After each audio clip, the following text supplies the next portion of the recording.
Hello friends, welcome back to our channel. চলে এলাম আর একটা নতুন ভিডিও নিয়ে। কেমন আছো তোমরা সবাই? আমি তো বিন্দাস। তো এখন আমি যাচ্ছি হচ্ছে আমার একটা কাজের উদ্দেশ্যে। তো যাওয়ার আগে তোমাদের সাথে কিছু শেয়ার করব।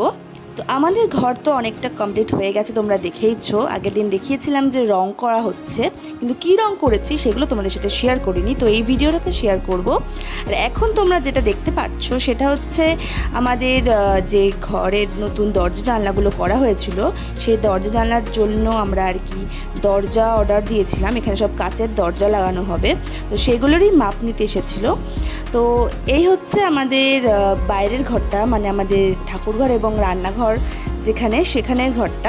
সেখানে ঘরটাতে রং করা শুরু হয়ে গেছিলো, কারণ ওখানে নর্মাল রঙই আমরা করেছিলাম, পুট্টি রং করিনি। এই ঘরটা শুধুমাত্র পুট্টি রং হয়েছিল, এই ঘরটা ঠাকুর ঘরটা। এর জন্য এই ঘরটা অন্য একটা লোক করছিল এবং এই ঘরটা আরেকটা লোক করছিল। তো এখানে মোটামুটি আমাদের রং করা কমপ্লিট হয়ে গেছে বাইরের ঘরটা। তো এটা হচ্ছে মাঝখানে ঘর, যেটাতে পুট্টি দুদিনে কমপ্লিট করা হয়ে গিয়েছিল। তারপরের দিন আমি তোমাদের সাথে এই ভিডিওটা শেয়ার করছি, যেখানে এই ঘরটা রং করা শুরু করেছিল। তো এখানে ফার্স্টে সিলিং রং করছিল। সিলিংটা হোয়াইট কালারেরই হয় বেসিক্যালি, তো সেই জন্য হোয়াইটই করেছে। আর তারপরে আর দেয়ালে কী রং হবে সেটা তোমরা কিছুক্ষণ পর দেখতেই পারবে। আর মোটামুটি তোমার পুট্টিটা ভালো করে ঘষে নিয়েছিল, দেখতেই পাচ্ছ যে ঘষার পর পুরো ধুলো ধুলো হয়ে গেছিলো সারাটা ঘর। তারপর এই যে আমাদের একটা সাইডে পিঙ্ক কালার করছিল, আর হচ্ছে ব্লু, তোমাদের বলে দিলাম এই দুটো আর কি হবে আমাদের ঠাকুরঘর এবং রান্নাঘর মিলিয়ে দুটো রঙই হবে। তো ঠাকুরঘরও যেহেতু পট্টি করেছিলাম, তো সেম কালারই করলাম। অন্য কালারই করবো ভেবেছিলাম, তবে ভাবলাম যে না থাক, এক কালারই করি।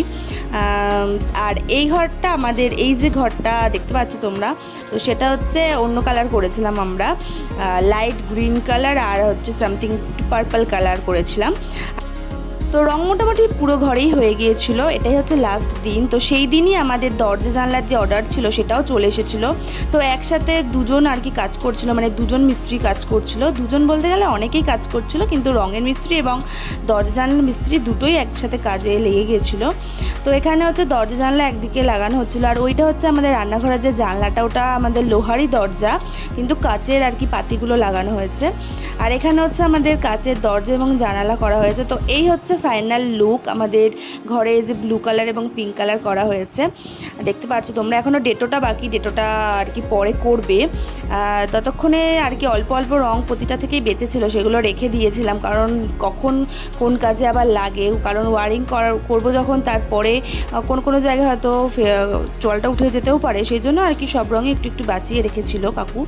তো এখানে হচ্ছে আমাদের ডেটোর আর কি করা হচ্ছিল। তো এটা হচ্ছে আমাদের একটা বাংকার করা হয়েছে ঠাকুর ঘরের ওপরে। তো ওখানের বর্ডারটা আর কি ডেটোর কালারটাই করছিল, একটু ফুটছিল জিনিসটা। আর উপরে দেখছো যে একটা খোপের মতো, ওটা হচ্ছে বাংকার, ওখানে সব জিনিসপত্র রাখা হয়েছিল। তো এই হচ্ছে আমাদের করা হয়েছিল ডেটো।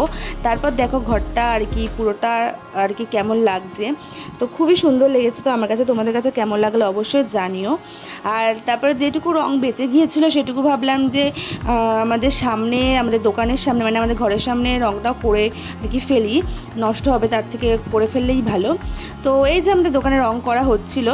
তো ঠিক আছে, আজকের ভিডিওটা আমি এইটুকুই রাখলাম। তোমাদের সাথে আমি আমার পরের ভিডিওতে আরও সব শেয়ার করবো। ততক্ষণ টাটা, সবাই ভালো থেকো, সুস্থ থেকো।